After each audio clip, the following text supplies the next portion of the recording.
অন্যায়কারী শাসক কি আসমানের বিচার থেকে রেহাই পেতে পারে?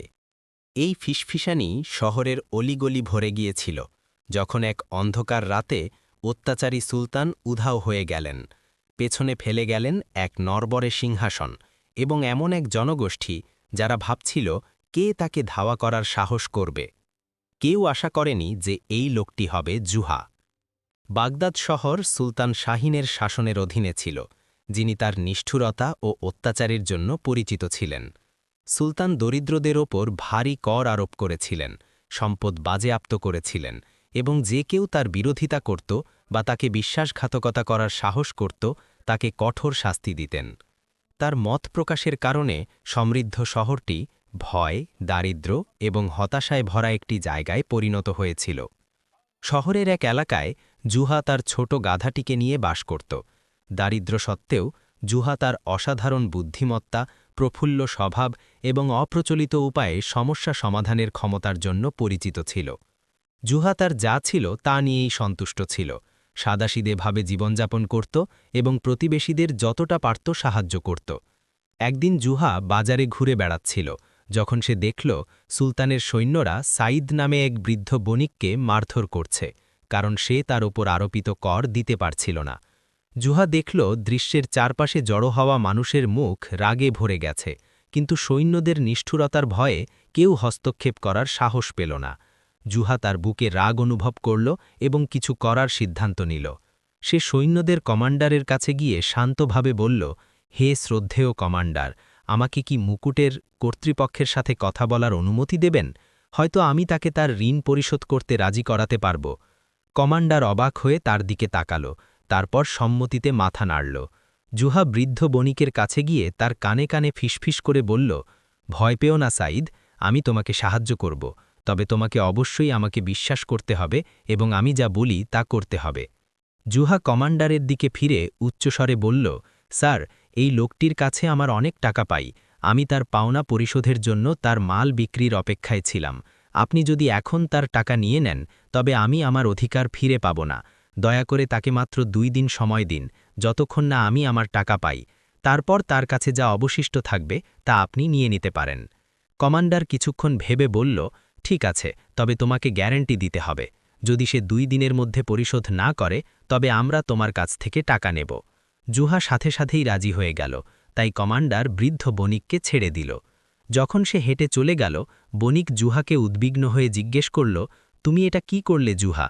তুমি জানো যে আমার কাছে টাকা নেই আর 2 দিন পর তুমি বিপদে পড়বে? জুহা হেসে বলল, চিন্তা করো না সাইদ, আল্লাহ দয়ালু এবং তিনি আমাদের দেখাশোনা করবেন। জুহাকার ঘরে ফিরে এলো এবং এই কঠিন পরিস্থিতি থেকে উত্তরণের উপায় নিয়ে ভাবতে লাগল। যখন সে ভাবছিল তখন দরজায় কড়া নাড়ার শব্দ শুনতে পেল। সে দরজা খুলে দেখল তার সামনে এক লোক সাধারণ পোশাক পরে দাঁড়িয়ে আছে, যাকে ক্লান্ত ও পরিশ্রান্ত দেখা যাচ্ছিল। লোকটি বলল, আমি এই শহরে একজন অপরিচিত, আমার টাকা ফুরিয়ে গেছে, আপনি কি আমাকে খেতে দিতে পারেন এবং আজ রাতে আশ্রয় দিতে পারেন? জুহা অতিথিকে স্বাগত জানালো, তাকে খাবার ও পানীয় দিল এবং তার ঘুমানোর ব্যবস্থা করে দিল। খাওয়ার সময় অতিথি কথা বলল এবং জুহাকে জানালো যে তার নাম নাসের এবং সে এক দূরবর্তী শহরের বণিক। নাসের তাকে বলল যে সে তার মাল বিক্রি করতে অন্য শহরে যাচ্ছিল, কিন্তু ডাকাতরা তাকে আক্রমণ করে তার সব কিছু কেড়ে নিয়েছে এবং সে অলৌকিকভাবে প্রাণ নিয়ে পালিয়ে এসেছে। নাসের তার গল্প শেষ করার পর জুহা বলল, শহরটি আজকাল নিরাপদ নয়। সুলতান শাহিন জনগণের উপর জুলুম করে এবং করের নামে তাদের টাকা চুরি করে, কিন্তু চিন্তা করবেন না, আপনি আপনার শহরে ফিরে যাওয়ার উপায় না পাওয়া পর্যন্ত এখানে থাকতে পারেন। নাসের কৃতজ্ঞতার সাথে তার দিকে তাকালো এবং বলল, ধন্যবাদ জুহা, আমি তোমার বুদ্ধিমত্তা ও প্রজ্ঞা সম্পর্কে অনেক শুনেছি এবং এখন দেখছি যে যা শুনেছি তার সবই সত্য। জুহা অবাক হয়ে জিজ্ঞেস করল, তুমি আমার নাম জানলে কি করে? আমি তো তোমাকে বলিনি। নাসের কিছুটা বিভ্রান্ত হয়ে পড়ল, তারপর বলল, আমি বাজারে মানুষকে তোমার সম্পর্কে এবং বৃদ্ধ বণিকের সাথে তোমার পরিস্থিতি নিয়ে কথা বলতে শুনেছি। তারা আমাকে তোমার বর্ণনা দিয়েছে, তাই আমি জানলাম যে তুমিই সেই জুহা। জুহা মাথা নাড়ল এবং অনুভব করল যে এই অতিথির ব্যাপারে কিছু একটা অদ্ভুত আছে, কিন্তু সেদিন রাতে সে কিছু বলল না। যখন নাসের ঘুমাচ্ছিল, জুহা তার পরিচয় নিশ্চিত করতে চুপি চুপি তার ঘরে ঢুকল। সে তার মালামালের মধ্যে সুলতান শাহিনের প্রতীক খোদাই করা একটি সোনার আংটি পেল। জুহা বুঝতে পারল যে তার অতিথি কেবল একজন বণিক নয়, যা সে দাবি করেছিল। হয়তো সে সুলতানের লোকদের একজন, অথবা হয়তো সে অন্য কোনো অত্যন্ত গুরুত্বপূর্ণ ব্যক্তি। জুহা তার অতিথিকে নিবিড়ভাবে পর্যবেক্ষণ করার এবং তার সত্য উদ্ঘাটন করার সিদ্ধান্ত নিল। পরদিন সকালে নাসের খুব ভোরে ঘুম থেকে উঠে দেখল জুহা ঘরের উঠানে বসে আছে। আকাশের দিকে তাকিয়ে সে তার পাশে বসে বলল, শুভ সকাল জুহা, তোমার উদারতা ও আতিথেয়তার জন্য ধন্যবাদ। জুহা হেসে বলল, তোমার কর্তব্যের জন্য ধন্যবাদ নেই নাসের, নাকি বলা উচিত রাজকীয় আংটির মালিক। নাসেরের মুখ ফ্যাকাশে হয়ে গেল এবং তার শরীর শক্ত হয়ে গেল। সে সতর্কভাবে জুহার দিকে তাকালো এবং বলল, তুমি কি বলতে চাইছ? জুহা তার পকেট থেকে আংটিটি বের করে বলল, এটি কোনো সাধারণ বণিকের আংটি নয়, এটি সুলতান শাহিনের প্রতীক বহনকারী একটি আংটি। তুমি আসলে কে এবং তুমি কি চাও? নাসের কিছুক্ষণ চুপ থাকল, তারপর গভীর দীর্ঘশ্বাস ফেলে বলল, ঠিক আছে, আমি তোমাকে সত্য বলবো। আমি বণিক নই, যেমনটি আমি দাবি করেছিলাম। আমি সুলতান শাহিনের ভাই মীর নাসের। আমি রাজপ্রাসাদ থেকে পালিয়ে এসেছি, কারণ আমার জীবন বিপন্ন। জুহা চোখ বড় করে বলল, সুলতানের ভাই, তুমি কেন তোমার ভাইয়ের কাছ থেকে পালিয়ে আসছো? নাসের বলল, আমি আবিষ্কার করেছি যে আমার ভাই ভয়ানক কিছু পরিকল্পনা করছে। সে প্রতিবেশী শহরগুলোতে আক্রমণ এবং সেগুলো নিয়ন্ত্রণ করার জন্য ভাড়াটে সৈন্যদের একটি গোপন সেনাবাহিনী সংগ্রহ করছে। সে তার পরিকল্পনা বাস্তবায়ন করলে হাজার হাজার নির্দোষ মানুষ মারা যাবে। আমি তাকে এই ধারণা থেকে বিরত রাখার চেষ্টা করেছিলাম, কিন্তু সে আমার উপর রেগে গেল এবং তার রক্ষীদের আমাকে বন্দী করার নির্দেশ দিল। আমি একজন অনুগত দাসের সাহায্যে পালিয়ে আসতে পেরেছি, কিন্তু আমি নিশ্চিত যে আমার ভাই এখন আমাকে সর্বত্র খুঁজছে। জুহা খুব মনোযোগ দিয়ে শুনছিল। নাসের কথা শেষ করলে সে তাকে জিজ্ঞেস করল, তুমি এখন কি করতে চাও? নাসের বলল, আমি মসুল শহরে গিয়ে শহরের গভর্নর আদিলের সাথে দেখা করতে চাই, যিনি আমার বাবাকে ভালো করে চেনেন। আমি তাকে সাহায্য চাইব যাতে অনেক দেরি হওয়ার আগেই আমার ভাইকে থামানো যায়। জুহা কিছুক্ষণ ভাবল, তারপর বলল, মনে হচ্ছে আল্লাহ কোনো কারণে তোমাকে আমার কাছে পাঠিয়েছেন। আমিও সুলতান শাহিনের অন্যায় বন্ধ করতে চাই। আমি তোমাকে মসুল শহরে পৌঁছাতে সাহায্য করব, তবে আমার একটি সমস্যা আছে যা আমাকে আগে সমাধান করতে হবে। জুহা নাসেরকে বৃদ্ধ বণিক সাঈদ এবং সুলতানের সৈন্যদের সামনে সে কিভাবে তাকে আটকে রেখেছিল সে কথা জানাল। নাসের বলল, চিন্তা করো না জুহা, আমার জুতার ভেতরে কিছু রত্ন লুকোনো আছে। আমরা তাদের একটি বিক্রি করে বৃদ্ধ বণিকের টাকা পরিশোধ করতে পারি।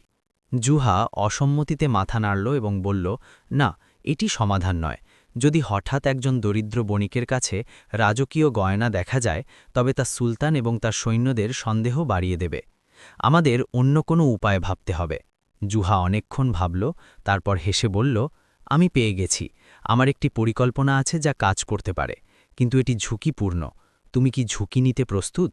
নাসের প্রত্যাশা নিয়ে তার দিকে তাকালো এবং বলল, হ্যাঁ, আমি প্রস্তুত। তোমার পরিকল্পনা কি?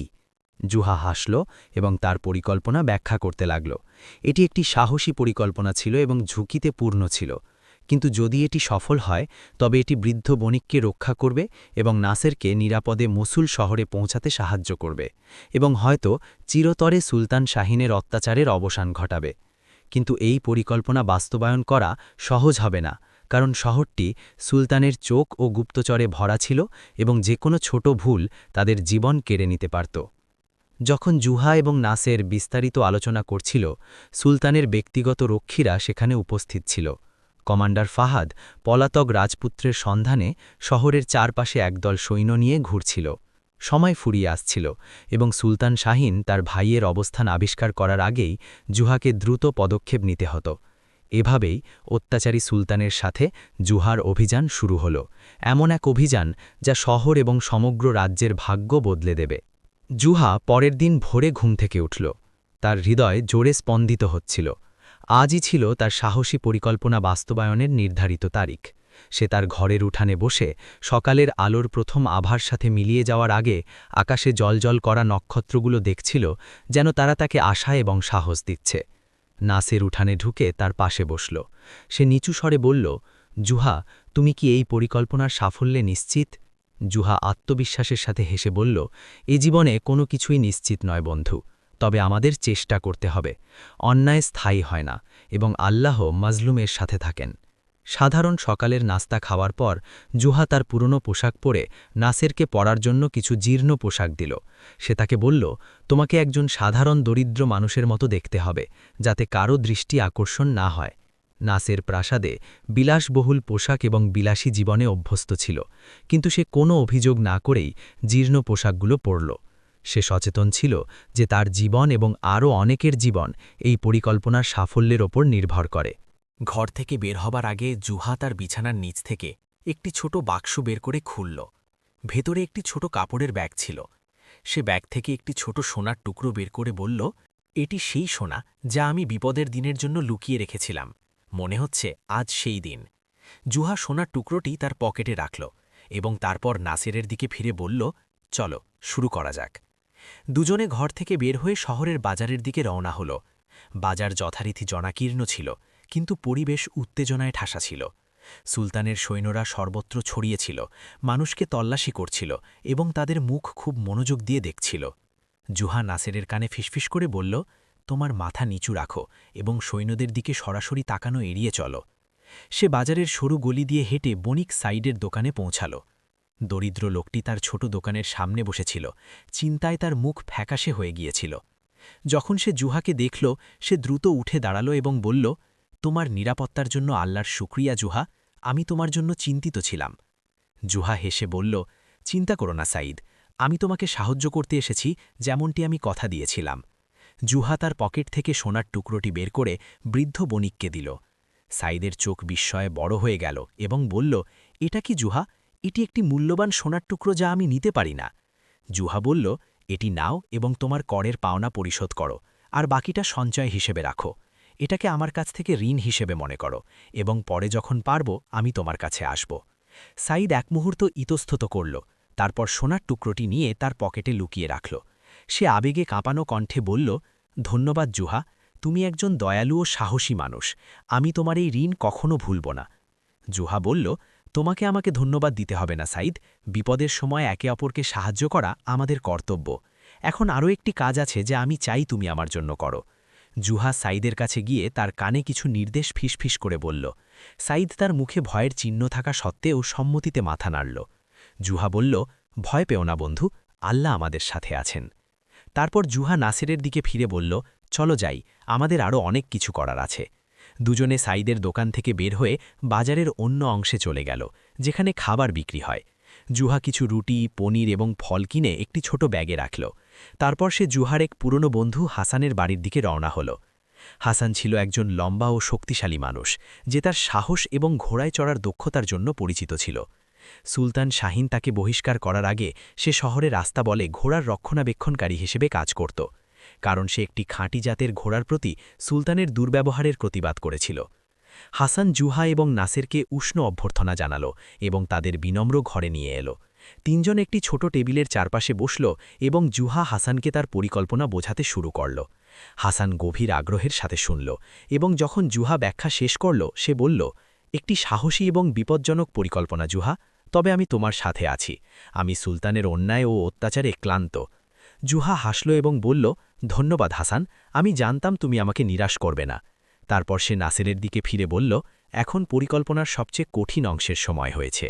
জুহা তার ব্যাগ থেকে কলম ও কাগজ বের করে একটি ছোট চিঠি লিখল।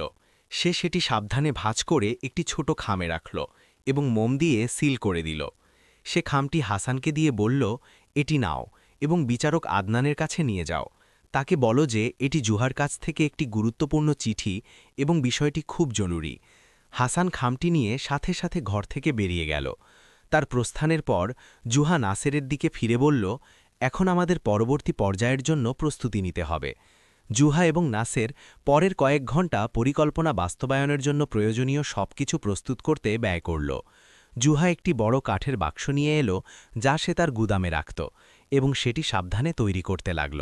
শ্বাস নেওয়ার জন্য তাতে ছোট ছোট ছিদ্র করল এবং ভেতরে একটি নরম বালিশ ও কম্বল রাখল। নাসের উদ্বেগের সাথে বাক্সের দিকে তাকাল এবং বলল, জুহা, তুমি কি নিশ্চিত যে এটি সফল হবে? জুহা হেসে বলল, আমি জানি না, তবে আমরা চেষ্টা করব। ভয় জয় এনে দেয় না বন্ধু। সূর্যাস্তের সময় হাসান বিচারক আদনানের কাছ থেকে একটি সিল করা চিঠি নিয়ে ফিরে এলো। জুহা চিঠিটি খুলে দ্রুত পড়ল। তারপর চওড়া হাসি দিয়ে বলল, আলহামদুলিল্লাহ, বিচারক সাহায্য করতে রাজি হয়েছেন। জুহা নাসের ও হাসানের দিকে ফিরে বলল, আগামীকাল ভোরে পরিকল্পনা বাস্তবায়নের সময় হবে, আমরা শুরু করব।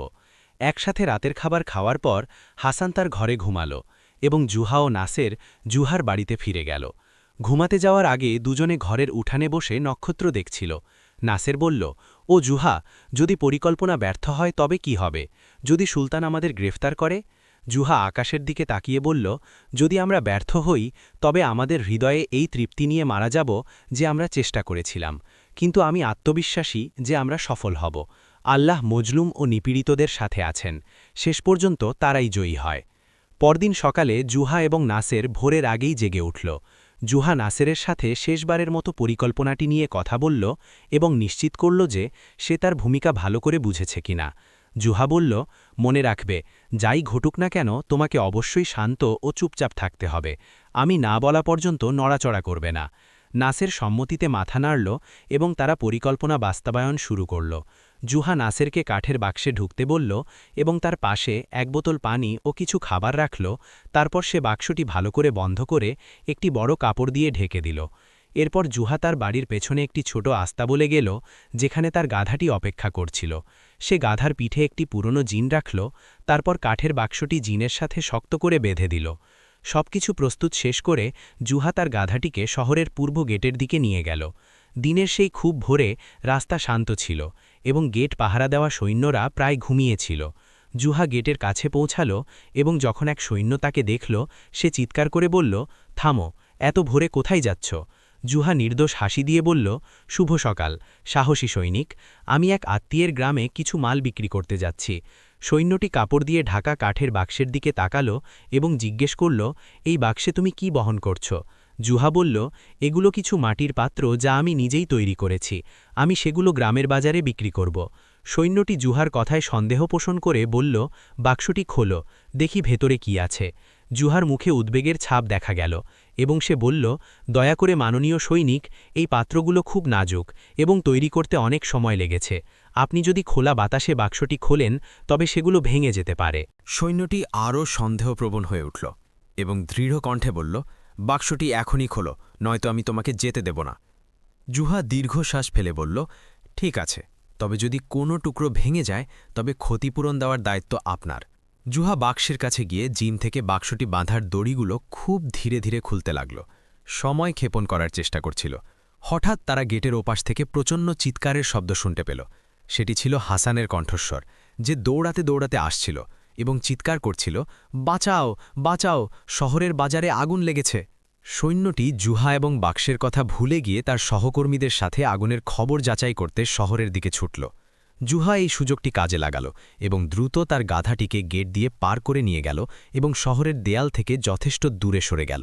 সে থামল এবং বাক্সে টোকা দিয়ে বলল, নাসের, তুমি ঠিক আছো? বাক্সের ভেতর থেকে নাসেরের ক্ষীণ কণ্ঠ এলো, হ্যাঁ, আমি ঠিক আছি, পরিকল্পনা কি সফল হয়েছে? জুহা হেসে বলল, এখন পর্যন্ত হ্যাঁ, আল্লাহ এবং আমাদের বন্ধু হাসানকে ধন্যবাদ। জুহা এবং নাসের সারাদিন তাদের যাত্রা চালিয়ে গেল, শুধুমাত্র বিশ্রাম এবং পানি পান করার জন্য থামল। সন্ধ্যা যখন এলো, তারা বাগদাদ শহর থেকে বেশ কয়েক লিগ দূরে একটি ছোট শহরে পৌঁছাল। শহরের উপকুণ্ঠে একটি বিনম্র বাড়ির সামনে তারা থামল এবং দরজায় কড়া নাড়ল। ইয়াসিন নামে এক বৃদ্ধ লোক দরজা খুলল, যে জুহার এক পুরনো বন্ধু।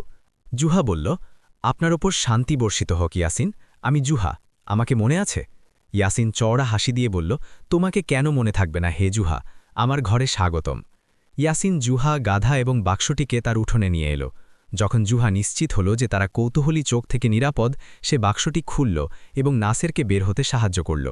সারাদিন বাক্সে থাকার কারণে নাসের ক্লান্ত ছিল এবং তার শরীর শক্ত হয়ে গিয়েছিল, কিন্তু তারা শহর থেকে পালিয়ে আসতে পেরে খুশি ছিল। ইয়াসিন তাদের খাবার ও পানীয় দিল, তারপর ঘুমানোর জায়গা করে দিল। তারা বিশ্রাম এবং খাবার পর তিনজন বসে জুহার পরবর্তী পরিকল্পনা নিয়ে কথা বলল। জুহা বলল, আমরা এখানে 2 দিন থাকব, আমরা নিশ্চিত হব যে আমাদের কেউ পিছু নিচ্ছে না, তারপর আমরা মুসুল শহরের দিকে যাত্রা চালিয়ে যাব। ইয়াসিন জিজ্ঞেস করল, সুলতান শাহিনের কি হবে, সে কি তোমাদের খুঁজবে না? জুহা এক ধূর্ত হাসি দিয়ে বলল, অবশ্যই সে খুঁজবে, কিন্তু ভুল দিকে। আমি আমাদের বন্ধু সাঈদের মাধ্যমে সুলতানকে একটি বার্তা পাঠিয়েছি, যেখানে বলা হয়েছে যে আমি তার পলাতক ভাইকে বসরার দিকে দক্ষিণে যেতে দেখেছি। যখন সে তার সৈন্যদের দক্ষিণে পাঠাবে তখন আমরা উত্তরে মসুলের পথে থাকব। নাসের জুহার বুদ্ধিমত্তায় মুগ্ধ হয়ে বলল, তুমি এক ধূর্ত মানুষ জুহা, আমি আশা করি একদিন তোমার মতো জ্ঞানী হব। জুহা বলল, জ্ঞান শুধু বুদ্ধিমত্তা থেকে আসে না নাসের, বরং সত্য জানা ও তার পাশে দাঁড়ানো এবং মানুষকে পর্যবেক্ষণ করা ও তাদের অভিজ্ঞতা থেকে শেখা। জুহা এবং নাসের ইয়াসিনের বাড়িতে 2 দিন কাটিয়ে শক্তি সঞ্চয় করল এবং পরবর্তী ভ্রমণের জন্য প্রস্তুতি নিল। ওই সময়ের মধ্যে জুহা নাসেরকে শিখিয়েছিল কিভাবে সাধারণ মানুষের জীবনযাপন করতে হয় এবং কিভাবে নম্রতা ও শ্রদ্ধার সাথে তাদের সাথে ব্যবহার করতে হয়। তৃতীয় দিন ভোরে জুহা ও নাসের ইয়াসিনের কাছ থেকে বিদায় নিল। ইয়াসিন তাদের রাস্তার জন্য কিছু রসদ এবং দ্রুত দূরত্ব অতিক্রম করার জন্য গাধার পরিবর্তে একটি শক্তিশালী ঘোড়া দিল। তারা ইয়াসিনকে উষ্ণ বিদায় জানালো এবং তাদের মিশন শেষ হলে তাকে আবার দেখার প্রতিশ্রুতি দিল। তারপর তারা সুলতানের অত্যাচারী শাসন থেকে মুক্তি পাওয়ার জনগণের আশা নিয়ে মসুল শহরের দিকে যাত্রা শুরু করল। জুহা এবং নাসের যখন মসুল শহরের দিকে এগিয়ে যাচ্ছিল, সুলতান শাহিনের প্রাসাদে পরিস্থিতি টকবক করে ফুটছিল। যখন সুলতান তার ভাইয়ের অন্তর্ধান আবিষ্কার করলেন, তিনি রাগান্বিত হলেন এবং তাকে নজরে রাখার দায়িত্বে থাকা রক্ষীদের মৃত্যুদণ্ড দেওয়ার নির্দেশ দিলেন। তারপর তিনি তার ব্যক্তিগত রক্ষী বাহিনীর কমান্ডার ফাহদকে ডেকে পাঠালেন এবং তাকে তার ভাইকে সর্বত্র খোঁজার নির্দেশ দিলেন। ফাহদ ছিলেন একজন খুব সাহসী মানুষ, সুলতানের প্রতি তার নিরঙ্কুশ আনুগত্য এবং তার আদেশ পালনে নিষ্ঠুরতার জন্য পরিচিত। তিনি ছিলেন লম্বা এবং চওড়া কাঁধের অধিকারী, সর্বদা কালো বর্ম পরিহিত থাকতেন এবং একটি ধারালো তলোয়ার বহন করতেন। তার ছিল শীতল নীল চোখ, যা নিষ্ঠুরতা ও সংকল্পের সাথে বিকিরিত হতো।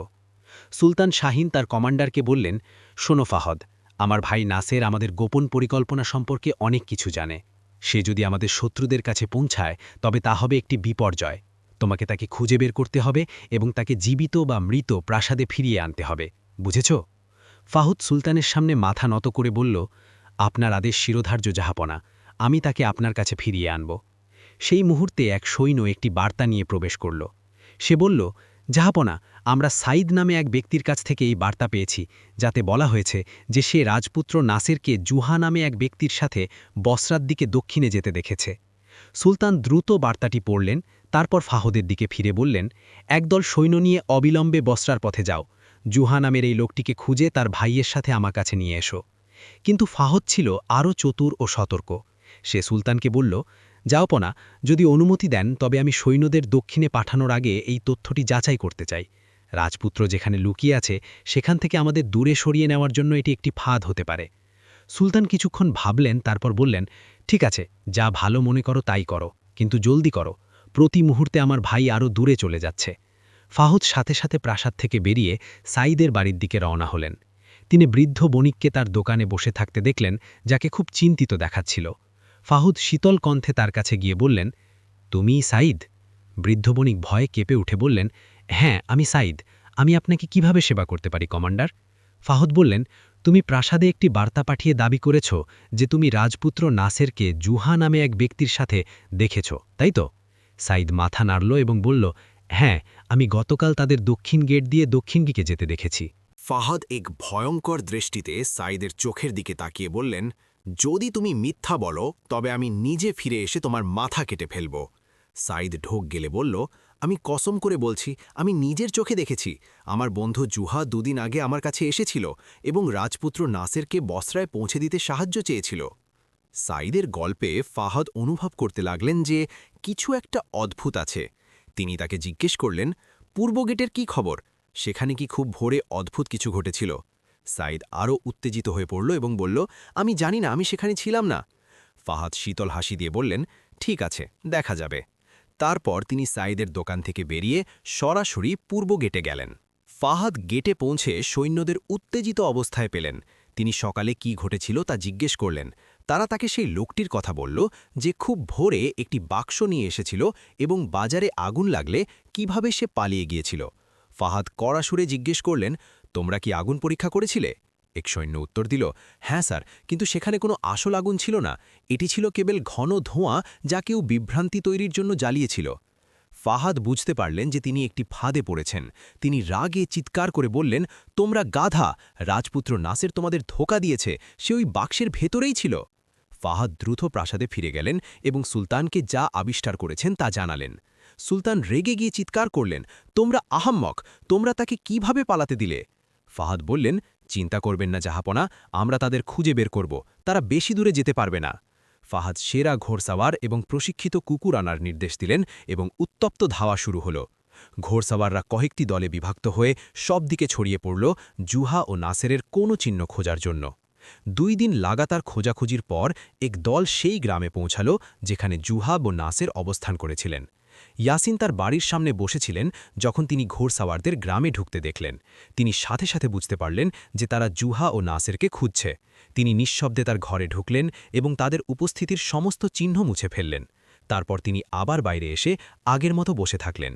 যখনই ঘোড়সাওয়ার তার কাছে এসে অপরিচিতদের সম্পর্কে জিজ্ঞেস করল, ইয়াসিন মাথা নাড়লেন এবং বললেন, আমি কাউকেই দেখিনি, সপ্তাহে এখানে কোনো অপরিচিত আসেনি, আমরা একটি ছোট বিচ্ছিন্ন গ্রাম, ভ্রমণকারীরা খুবই কম আমাদের এখান দিয়ে যায়। কিন্তু ইয়াসিনের এক প্রতিবেশী আব্বাস নামের এক লোভী লোক কথাটি শুনে ঘোড়সাওয়ারদের কাছে এলো। সে বলল, ওর কথা বিশ্বাস করবেন না, আমি 2 দিন আগে 2জন অপরিচিতকে ওর ঘরে ঢুকতে দেখেছি, তারপর তারা আজ সকালে উত্তরের দিকে চলে গেছে। ফাহাদ আব্বাসের দিকে একটি সোনার টুকরো ছুড়ে দিয়ে বললেন, তুমি কি তাদের বর্ণনা দিতে পারবে? আব্বাস জুহা ও নাসেরের নিখুঁত বর্ণনা দিল, যা ফাহাদের কাছে নিশ্চিত করল যে তারাই সেই কাঙ্ক্ষিত ব্যক্তি। ফাহাদ রাগে ইয়াসিনের দিকে ফিরে বললেন, তুমি একজন মিথ্যাবাদী, আমরা পরে তোমার ব্যবস্থা করতে ফিরে আসব। তারপর তিনি তার ঘোড়সাওয়ারদের আব্বাসের বলা উত্তরে ধাওয়া অব্যাহত রাখার নির্দেশ দিলেন। ফাহাদ তার কালো ঘোড়ায় চড়ে ঘোড়সাওয়ারদের নেতৃত্বে চললেন জুহা ও নাসেরকে গ্রেপ্তার করতে। এদিকে জুহা ও নাসের মুসুলের পথে দীর্ঘ পথ অতিক্রম করেছিলেন। ঘোড়াকে পানি খাওয়াতে এবং কিছুক্ষণ বিশ্রাম নিতে তারা একটি ছোট নদীর ধারে থামলেন। নাসের বললেন, তোমার কি মনে হয় আমার ভাই আমাদের খোঁজার জন্য কাউকে পাঠাবে? জুহা হেসে বলল, অবশ্যই, সুলতান শাহিন তোমাকে এত সহজে যেতে দেবেন না, বিশেষ করে যেহেতু তুমি তার গোপনীয়তা ও পরিকল্পনা জানো। নাসের উদ্বিগ্ন হয়ে জিজ্ঞেস করল, তারা কি আমাদের খুঁজে পাবে? জুহা আকাশের দিকে তাকিয়ে বলল, কেবল আল্লাহ জানেন, তবে আমরা তাদের আগে মসুল পৌঁছাতে সম্ভাব্য সব কিছু করব। হঠাৎ সে দূর থেকে ঘোড়ার খুঁড়ের শব্দ শুনতে পেল। জুহা একটি ছোট টিলার ওপর থেকে তাকালো এবং দিগন্তে ধুলো উঠতে দেখল। সে উদ্বেগের সাথে বলল, মনে হচ্ছে তারা আসছে, আমাদের দ্রুত করতে হবে। জুহা এবং নাসের ঘোড়ায় চড়ে দ্রুত যাত্রা শুরু করলেন। তাদের পিছু নেওয়া সৈন্যদের হাত থেকে দূরে থাকার চেষ্টা করলেন। ঘোড়াটি শক্তিশালী ছিল, কিন্তু এটি 2জন মানুষকে বহন করছিল। অন্যদিকে ফাহাদের ঘোড়সাওয়াররা দ্রুতগামী ও শক্তিশালী ঘোড়ায় চড়ছিল। জুহা বুঝতে পারল যে তারা এভাবে পালাতে পারবে না। সে পালানোর পথ খুঁজল এবং রাস্তার পাশে একটি ঘন জঙ্গল দেখল। সে নাসেরকে বলল, আমরা জঙ্গলে ঢুকব, ঘোড়াগুলো ঘন গাছের ভেতর দিয়ে আমাদের ধরতে পারবে না। তারা রাস্তা থেকে বিচ্যুত হয়ে জঙ্গলে প্রবেশ করল। গাছগুলো খুব কাছাকাছি ছিল এবং ডালপালাগুলো ছিল জট পাকানো, যা ঘোড়া নিয়ে এগিয়ে যাওয়া কঠিন করে তুলেছিল। জুহা এবং নাসের ঘোড়া থেকে নেমে সেটিকে ছেড়ে দিলেন, তারপর গাছের আড়াল দিয়ে চুপি চুপি হাঁটতে লাগলেন। ফাহাদ ও তার ঘোড়সাওয়াররা জঙ্গলের প্রবেশপথে এসে থামলেন। ফাহাদ ঘোড়ার খুঁড়ের ছাপ দেখে বললেন, ওরা জঙ্গলে ঢুকেছে, দলে ভাগ হয়ে ওদের খুঁজে বের করো। ঘোড়সাওয়াররা জুহা ও নাসেরকে খুঁজতে খুঁজতে জঙ্গলের ভেতর প্রবেশ করতে লাগল। অন্ধকার নামতে শুরু করেছিল, যা তল্লাশি আরও কঠিন করে তুলল, কিন্তু ফাহাদ না থামার সংকল্প করেছিলেন। জুহা এবং নাসের পাথরের মাঝে পাওয়া একটি ছোট গুহায় লুকিয়ে রইলেন। গুহাটি সংকীর্ণ এবং অন্ধকার ছিল, কিন্তু এটি তাদের ধাওয়াকারীদের চোখ থেকে ভালোই লুকিয়ে রেখেছিল। তারা নীরবতায় বসে রইলেন এবং ঘোড়সাওয়ারদের শব্দ শুনতে পাচ্ছিলেন, যারা এলাকাটি চিরুনি তল্লাশি করছিল।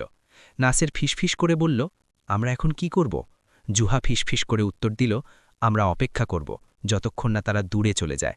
তারপর আমরা বের হব এবং রাতে আমাদের যাত্রা অব্যাহত রাখব। তারাগুলো আমাদের সঠিক পথে পরিচালিত করবে। তারা গুহায় লুকিয়ে রইল। ঘোড়সাওয়ারদের গলার শব্দ কখনো কাছে আসছিল, আবার কখনো দূরে চলে যাচ্ছিল, কিন্তু তারা গুহাটি খুঁজে পেল না।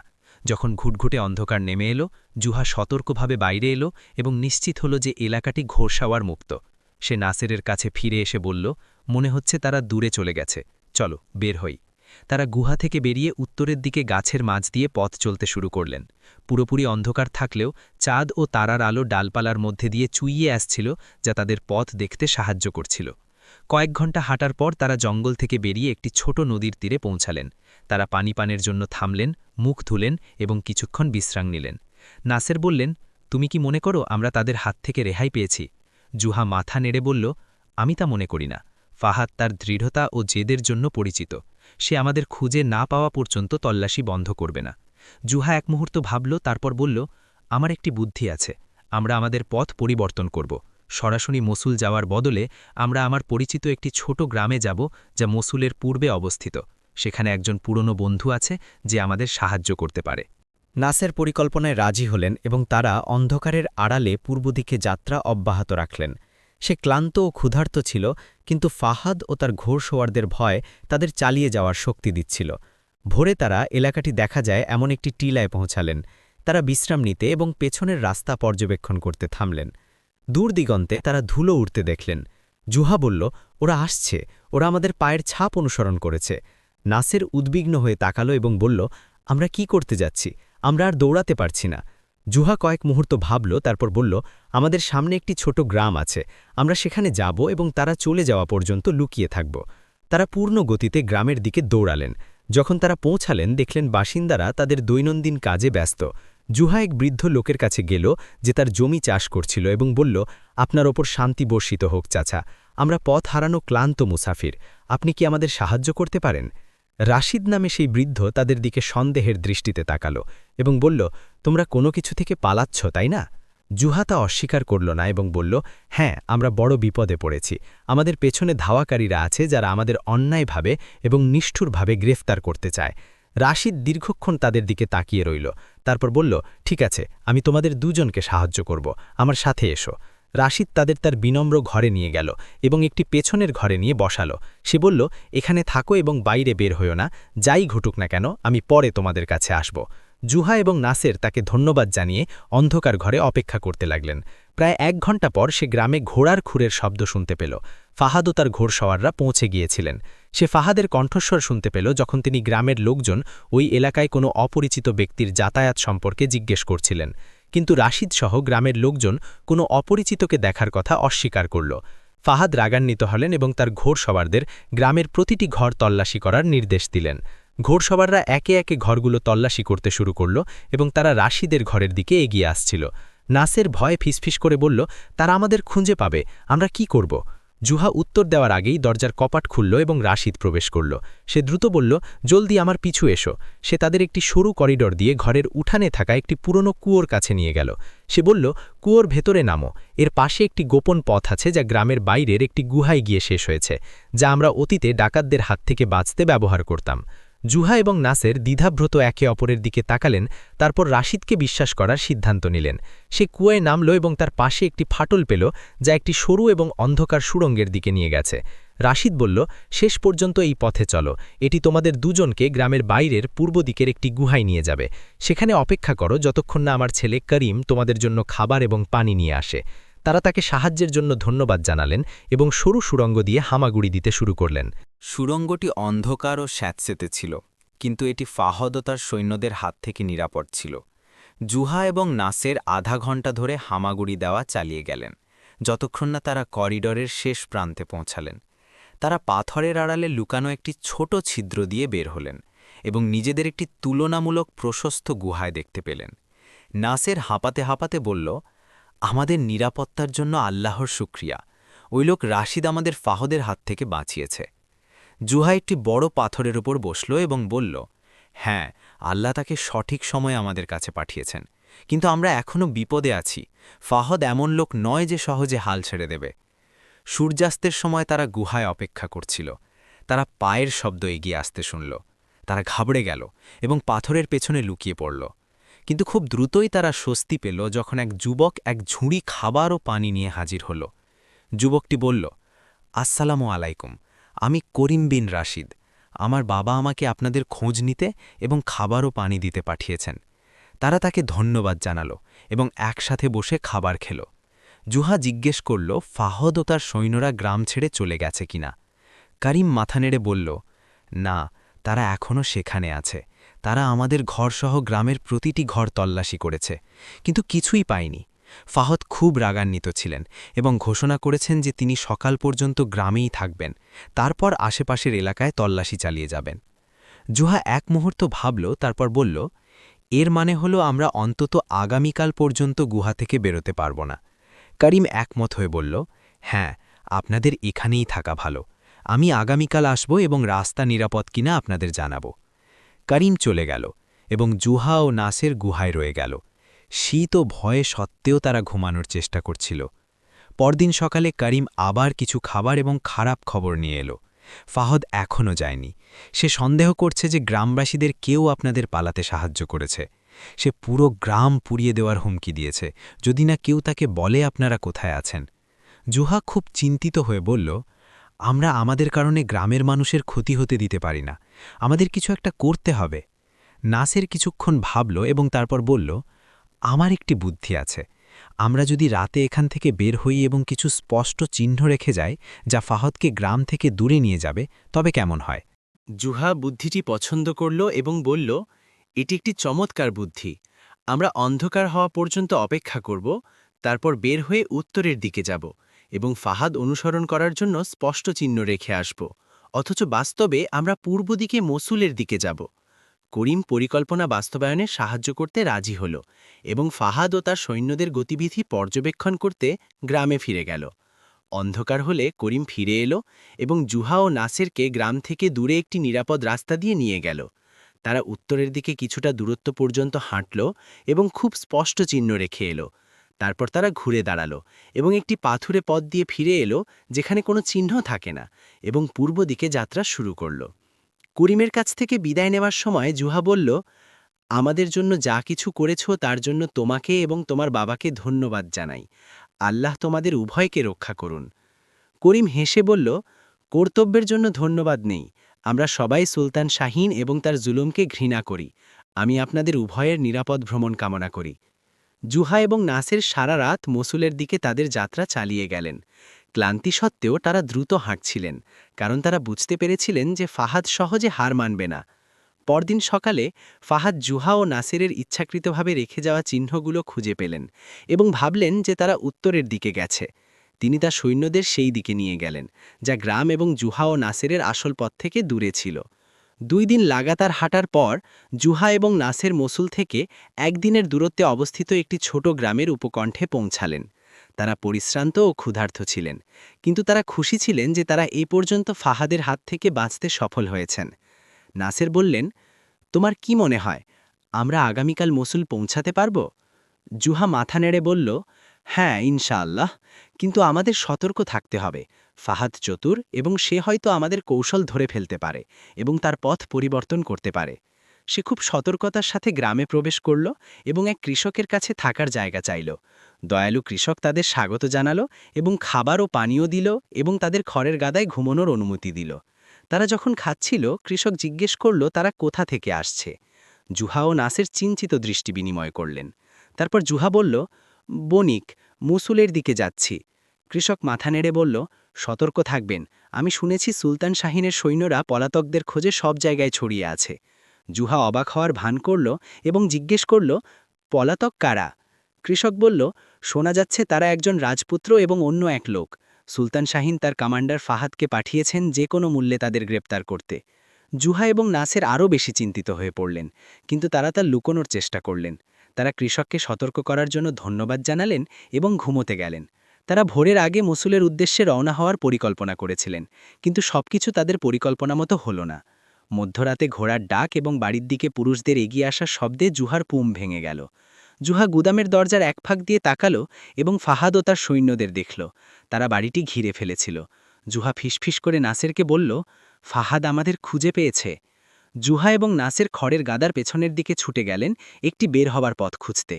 জুহা একটি ছোট ও উঁচু জানালা পেল। সে দ্রুত নাসেরকে সেখানে উঠতে এবং বাইরে যেতে সাহায্য করল, তারপর নিজেও তাকে অনুসরণ করল। তারা বের হওয়া মাত্রই ফাহাদের কণ্ঠস্বর শুনতে পেল। সে বেচারা কৃষকের ওপর চিৎকার করে বলছে, ওরা কোথায়? আমি জানি তুমি তাদের লুকিয়ে রেখেছ। কৃষক আতঙ্কিত ছিল, কিন্তু সে বলল, স্যার, আমি কসম করে বলছি আমি জানি না আপনি কাদের কথা বলছেন। খড়ের গাদায় 2 জন মুসাফির ঘুমোচ্ছিল, কিন্তু তারা তো মুসুলের দিকে যাওয়া 2 জন বণিক। ফাহদ তার সৈন্যদের গুদাম তল্লাশি করার নির্দেশ দিলেন।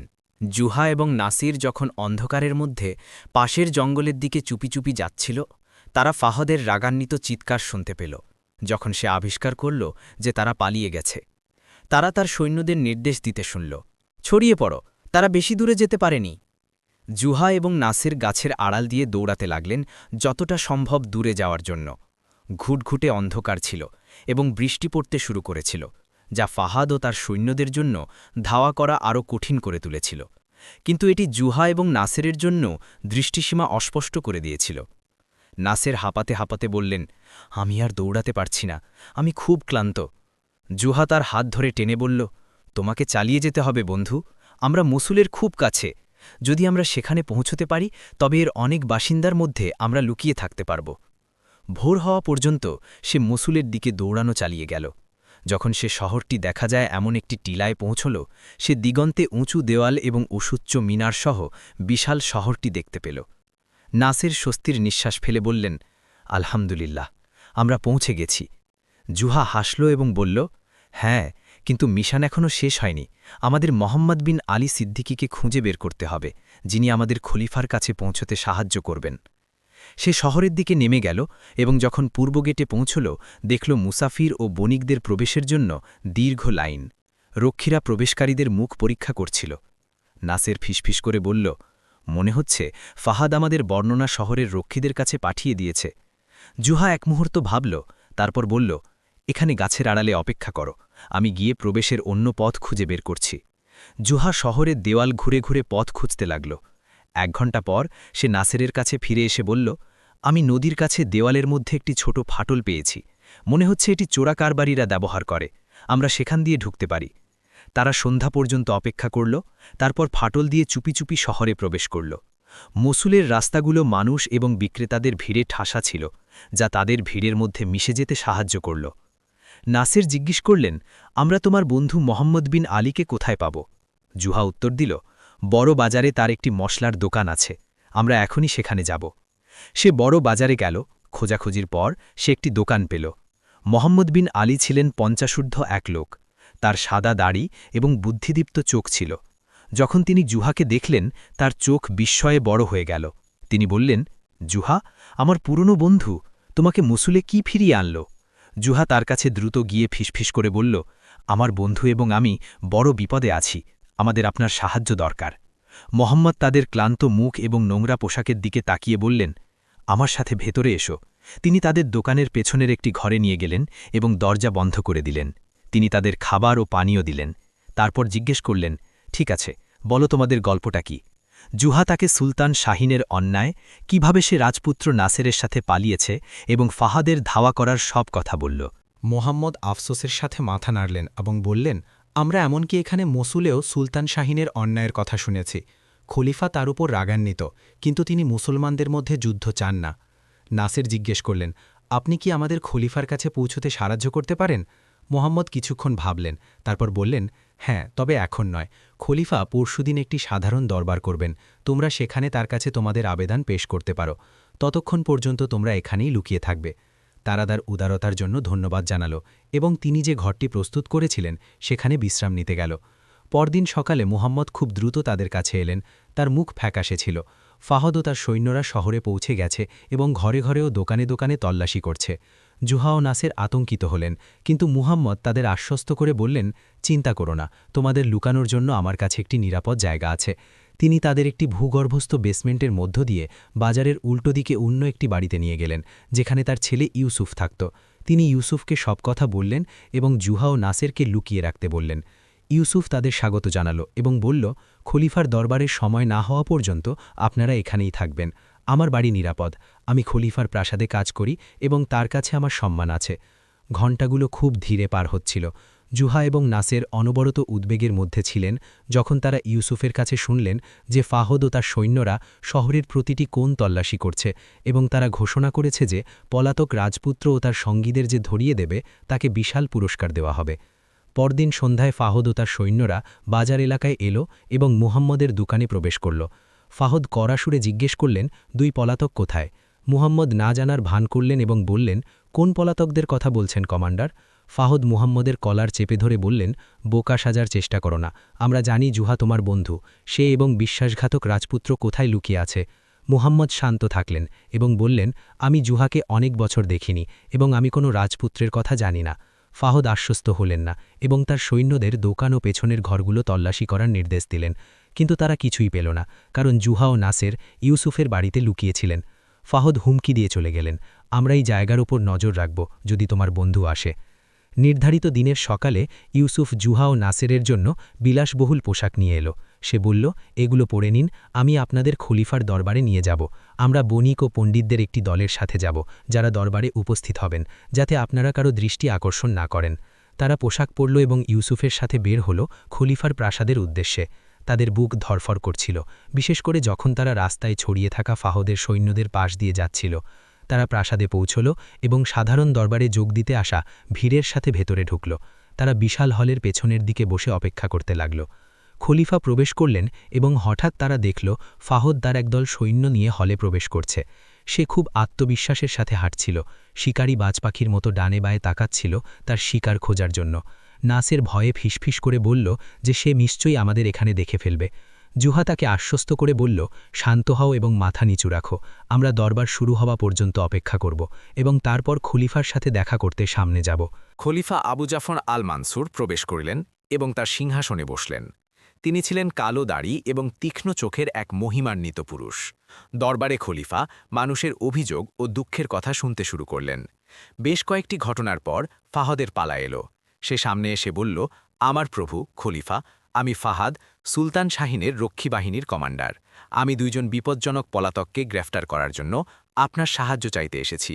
রাজপুত্র নাসের, সুলতানের ভাই, যে তার ভাইয়ের সাথে বিশ্বাসঘাতকতা করেছে এবং তাকে হত্যার চেষ্টা করেছে, এবং জুহা নামক এক ব্যক্তি যে তাকে পালাতে সাহায্য করেছে।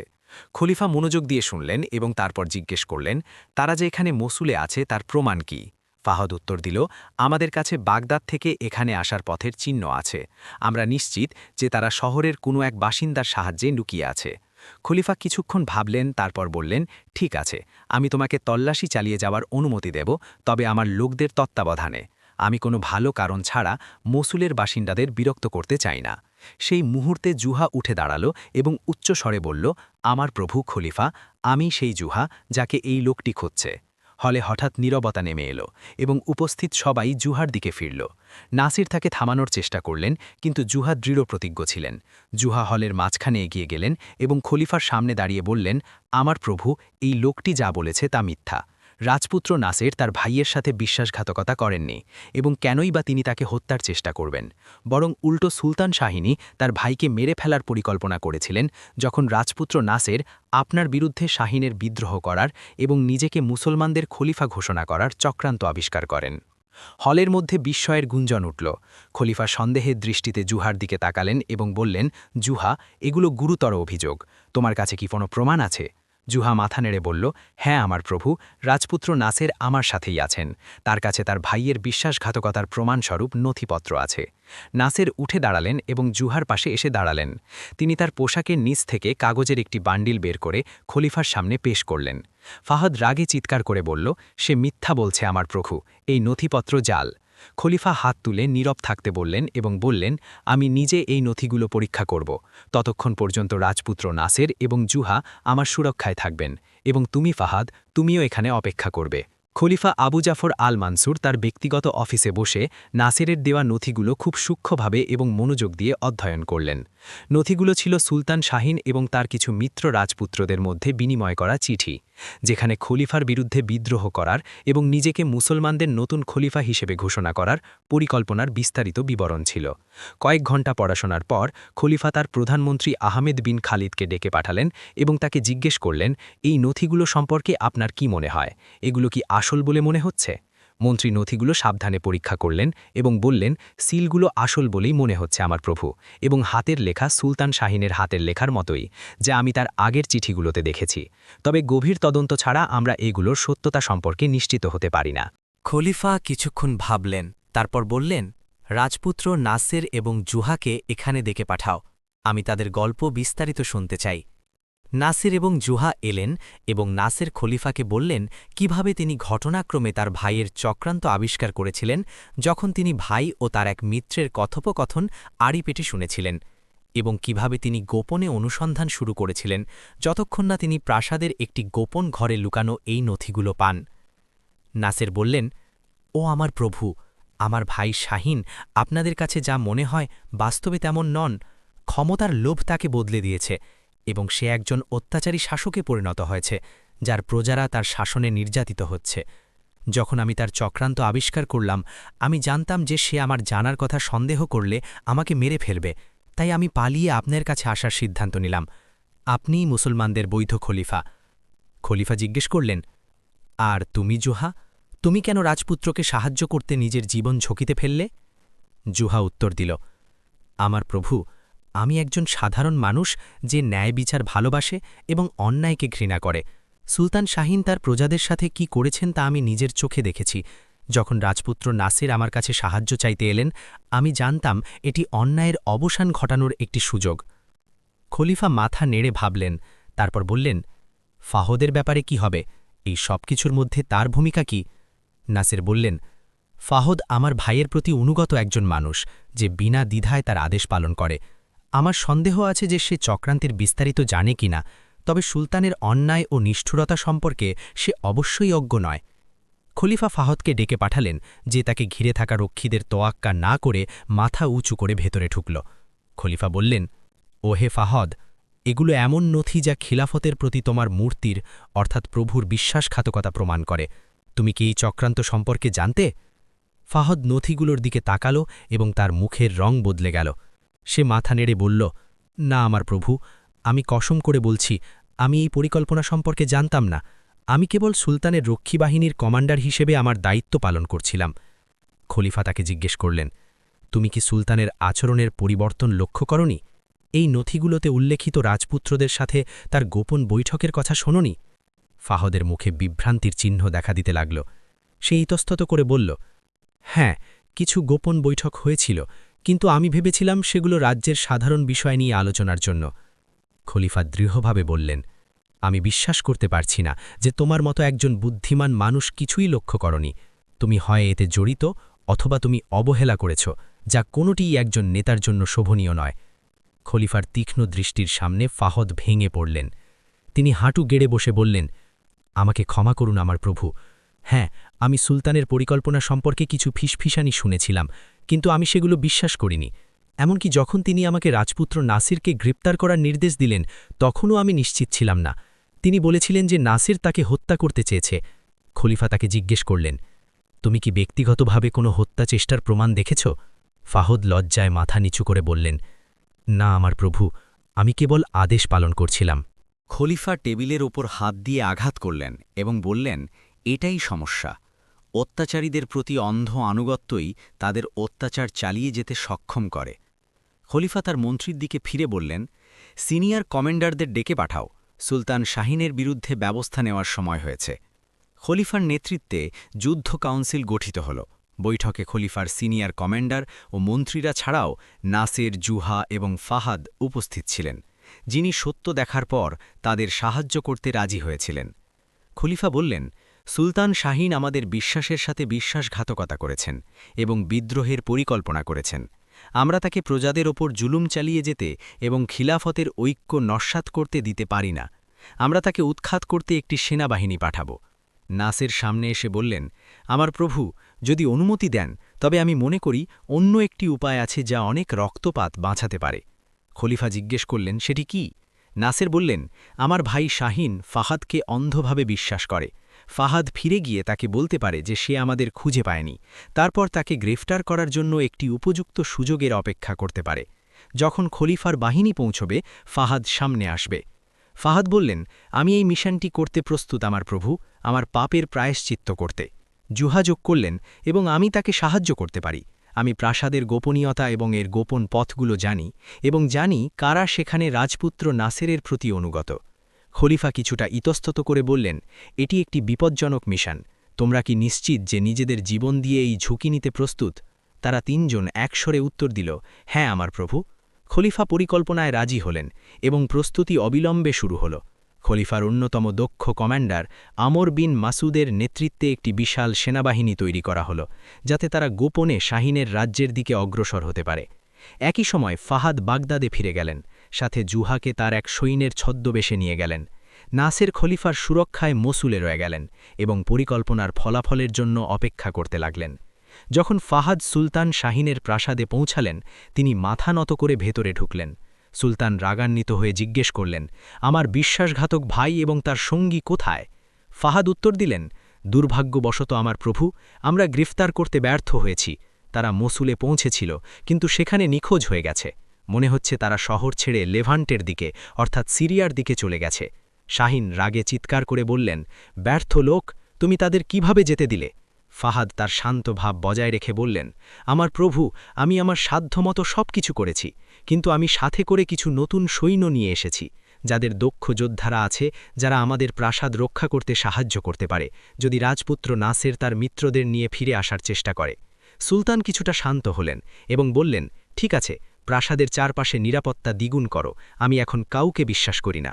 ফাহাদ বেরিয়ে গেলেন, কিন্তু এর পরিবর্তে তিনি জুহা এবং ষড়যন্ত্রকারীদের সাথে দেখা করতে গেলেন। তিনি তাদের বললেন, এখনই বাস্তবায়নের সময়। খলিফার সেনাবাহিনী গেটে এবং শাহিন আতঙ্কে আছে। সন্ধ্যা যখন এলো, ফাহাদ সুলতান শাহিনের ব্যক্তিগত কক্ষে প্রবেশ করলেন। সুলতান উত্তেজিতভাবে মদ্যপান করছিলেন, তার চারপাশে দেহরক্ষীরা ছিল। ফাহাদ বললেন, আমার প্রভু, পরিস্থিতি বিপজ্জনক। এটি খলিফার সেনাবাহিনী এবং আমি জানতে পেরেছি যে আপনার ভাই নাসের তাদের সাথে আছে। মনে হচ্ছে সে খলিফাকে আপনার বিরুদ্ধে ব্যবস্থা নিতে রাজি করাতে সফল হয়েছে। বিশ্বাসঘাতক শাহিন চিৎকার করে বলল, আমি নিজের হাতে ওর মাথা কেটে ফেলব। সেনাবাহিনীকে শহর রক্ষার জন্য প্রস্তুত করো। ফাহাদ শীতল হাসি দিয়ে বললেন, দুর্ভাগ্যবশত আমার প্রভু, কোনো রক্ষা হবে না। সুলতান অবাক হয়ে তার দিকে তাকালেন এবং বললেন, তুমি কি বলতে চাইছ? ফাহাদ দরজার দিকে ইশারা করলেন এবং জুহা কয়েক ডজন সৈন্য নিয়ে ভেতরে ঢুকলেন। তারা সুলতান ও তার রক্ষীদের দিকে তাদের তলোয়ার তাক করলেন। শাহিন চিৎকার করে বললেন, বিশ্বাসঘাতকতা! তোমার এত সাহস কি করে হলো ফাহাদ? ফাহাদ দৃঢ় কণ্ঠে বললেন, আমি তোমার সাথে বিশ্বাসঘাতকতা করিনি শাহিন। তুমি খলিফার সাথে বিশ্বাসঘাতকতা করেছ এবং তোমার অন্যায় ও অত্যাচারের মাধ্যমে প্রজাদের সাথে বিশ্বাসঘাতকতা করেছ। খলিফা আবু জাফর আল মানসুরের নামে আমি তোমার অপরাধের বিচারের জন্য তোমাকে গ্রেফতারের ঘোষণা দিচ্ছি। সুলতানের কিছু রক্ষী প্রতিরোধের চেষ্টা করেছিল, কিন্তু তারা সংখ্যায় কম ছিল এবং আক্রমণকারীদের শক্তির সামনে দ্রুত আত্মসমর্পণ করল। সুলতান শাহিনকে গ্রেফতার করে শিকল পরানো হল। খলিফার সেনাবাহিনীর সামনে শহরের গেটগুলো খুলে গেল, যারা কোনো যুদ্ধ ছাড়াই ভেতরে প্রবেশ করল। রাজপুত্র নাসের একটি সাদা ঘোড়ার পিঠে চড়ে সেনাবাহিনীর নেতৃত্ব দিচ্ছিলেন। তার পাশে ছিলেন সেনাপতি আমর ইবনে মাসুদ।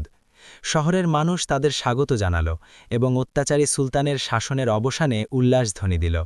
যখন তারা প্রাসাদে পৌঁছালেন, ফাহাদ এবং জুহা প্রধান ফটকে তাদের জন্য অপেক্ষা করছিলেন এবং তাদের মাঝে শিকলবন্ধী অবস্থায় সুলতান শাহিন ছিল। শাহিন যখন তার ভাইকে দেখল, সে রাগে চিৎকার করে বলল, ওরে বিশ্বাসঘাতক, তুই শুরু থেকেই এই পরিকল্পনা করছিলি। নাসের বিষণ্নভাবে তার দিকে তাকালেন এবং বললেন, তুমি নিজেই নিজের সাথে বিশ্বাসঘাতকতা করেছ ভাই, তোমার অন্যায়ের মাধ্যমে। তোমার লোভের কারণে আমি আশা করেছিলাম যে তুমি একজন ন্যায়পরায়ণ সুলতান হবে, যাকে তার জনগণ ভালোবাসবে, কিন্তু তুমি অত্যাচারের পথ বেছে নিয়েছ। তারা সবাই সিংহাসন কক্ষে প্রবেশ করলেন, যেখানে রাজপুত্র নাসেরকে খলিফার আদেশে অন্তর্কালীন শাসক হিসেবে নিযুক্ত করা হল, যতক্ষণ না শাসনের বিষয়গুলো গুছিয়ে আনা হয়। নাসের সিংহাসনে বসলেন, তার চারপাশে রাষ্ট্রের মন্ত্রী ও সেনাপতিরা ছিলেন। তিনি শাহিনের দিকে তাকালেন, যে শিকলবন্ধী অবস্থায় তার সামনে দাঁড়িয়েছিল, এবং বললেন, আমি এখানে তোমার উপর প্রতিশোধ নিতে আসিনি ভাই, বরং ন্যায় বিচার প্রতিষ্ঠা করতে এসেছি। বিচারকের সামনে তোমার সুষ্ঠু বিচার হবে এবং তুমি তোমার প্রাপ্য ফল পাবে। তারপর তিনি জুহা এবং ফাহাদের দিকে ফিরে বললেন, তোমাদের কথা বললে তোমরা তোমাদের সাহস এবং ন্যায় বিচারের প্রতি ভালোবাসা প্রমাণ করেছ। তোমরা আমার জন্য এবং এই রাজ্যের জন্য যা করেছ তা আমি কখনো ভুলব না। জুহা বিনীতভাবে উত্তর দিল, আমরা আমাদের কর্তব্য ছাড়া কিছুই করিনি আমার প্রভু। ন্যায় বিচারই হল রাজত্বের ভিত্তি, এবং যখন শাসক তার প্রজাদের ওপর জুলুম করে, তখন অন্যায়ের বিরুদ্ধে দাঁড়ানো প্রতিটি মানুষের কর্তব্য হয়ে দাঁড়ায়। ফাহাদ একমত হয়ে বললেন, আমি একটি কঠিন শিক্ষা পেয়েছি আমার প্রভু। অন্ধ আনুগত্য অন্যায় অংশগ্রহণের কোনো অজুহাত হতে পারে না। আজ থেকে আমি কোনো সুলতানের দাস হওয়ার আগে ন্যায় বিচারের সেবক হওয়ার শপথ নিচ্ছি। এক সপ্তাহ পর খলিফা আবু জাফর আল মনসুর ব্যক্তিগতভাবে সুলতান শাহিনের বিচারে যোগ দিতে বাগদাদে এলেন। বিচার কি বড় মসজিদে অনুষ্ঠিত হল এবং হাজার হাজার মানুষ তাতে যোগ দিল। বাদীপক্ষ শাহিনের অপরাধের প্রমাণ পেশ করল। খলিফার সাথে তার বিশ্বাসঘাতকতার নথি, সে যাদের ওপর নির্যাতন ও জুলুম করেছে তাদের সাক্ষ্য এবং গোপন চক্রান্ত সম্পর্কে ফাহাদের সাক্ষ্য। শুরুতে শাহিন সমস্ত অভিযোগ অস্বীকার করেছিল, কিন্তু প্রমাণ ছিল অকাট্য এবং শেষ পর্যন্ত বিচারক রায় দিলেন। অভিযুক্ত শাহিন বিন ওমরের বিরুদ্ধে অভিযোগ প্রমাণিত হওয়ায় তাকে যাবজ্জীবন কারাদণ্ড দেওয়া হল এবং তার সমস্ত অর্থ ও সম্পদ মুসলিম কোষাগারের কল্যাণে বাজেয়াপ্ত করা হল। বিচারের পর খলিফা রাজপুত্র নাসের, জুহা এবং ফাহাদকে তার ব্যক্তিগত কাউন্সিলে ডাকলেন। তিনি তাদের বললেন, তোমরা সবাই ন্যায় বিচার এবং খিলাফতের প্রতি তোমাদের আনুগত্য প্রমাণ করেছ, আমি তোমাদের সবার কাছে কৃতজ্ঞ। তিনি নাসেরের দিকে ফিরে বললেন, ও নাসের, তুমি প্রজ্ঞা এবং সাহস দেখিয়েছ যা তোমাকে গর্বিত করবে। তুমি সুলতান পদের যোগ্য। আজ থেকে আমি এই রাজ্যের সুলতান হিসেবে তোমার নিয়োগ নিশ্চিত করছি, তবে সর্বদা মনে রাখবে যে ন্যায়বিচারই হল শাসনের ভিত্তি। তারপর তিনি ফাহাদের দিকে তাকিয়ে বললেন, আর তুমি ফাহাদ, তোমার আগের ভুল সত্ত্বেও প্রমাণ করেছ যে তুমি এমন একজন মানুষ যে নিজের ভুল থেকে শিখতে পারে এবং সঠিক পথে ফিরে আসতে পারে। তাই আমি তোমাকে সুলতানের নতুন রক্ষী বাহিনীর কমান্ডার হিসেবে নিয়োগ দিচ্ছি। সবশেষে তিনি জুহার দিকে ফিরে বললেন, আর তোমার কথা বললে হে জুহা, এই রাজ্যকে অত্যাচার থেকে বাঁচানোর মূল পরিকল্পনাকারী ছিলে তুমি। তোমার যা চাওয়ার আছে তা পূরণ করা হবে। জুহা হাসলেন এবং বললেন, ধন্যবাদ আমার প্রভু, আমি কেবল আমার সাধারণ জীবনে ফিরে যেতে চাই। তবে নতুন সুলতানের কাছ থেকে একটি প্রতিশ্রুতি চাই যে তিনি জনগণের মধ্যে ন্যায় বিচার করবেন এবং তাদের অভিযোগ শুনবেন। নাসের প্রতিশ্রুতি দিয়ে বললেন, আমি তোমাকে কথা দিচ্ছি জুহা, এবং খলিফা ও আমার সমস্ত প্রজাকে কথা দিচ্ছি যে আমি একজন ন্যায়পরায়ণ সুলতান হব। আমার প্রাসাদের দরজা সর্বদা প্রতিটি মজলুমের জন্য খোলা থাকবে, এবং তুমি হে জুহা হবে আমার ব্যক্তিগত উপদেষ্টা। তুমি যখন খুশি আমার কাছে আসবে এবং যা সঠিক মনে করবে সে বিষয়ে আমাকে পরামর্শ দেবে। বিচারের 1 সপ্তাহ পর নাসেরকে আনুষ্ঠানিকভাবে সুলতান হিসেবে নিযুক্ত করা হলো।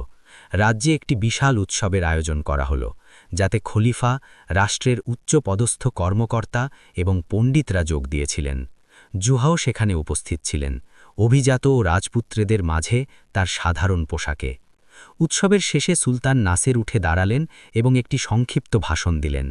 ওহে সম্মানিত জনতা, আমি তোমাদের প্রতিশ্রুতি দিচ্ছি যে আমি একজন ন্যায়পরায়ণ সুলতান হব। আল্লাহর আইন এবং নবীর সুন্নাহ অনুযায়ী তোমাদের মধ্যে শাসন করব। আমার প্রাসাদের দরজা প্রতিটি মজলুমের জন্য খোলা থাকবে এবং সেখানে ন্যায় বিচার হবে।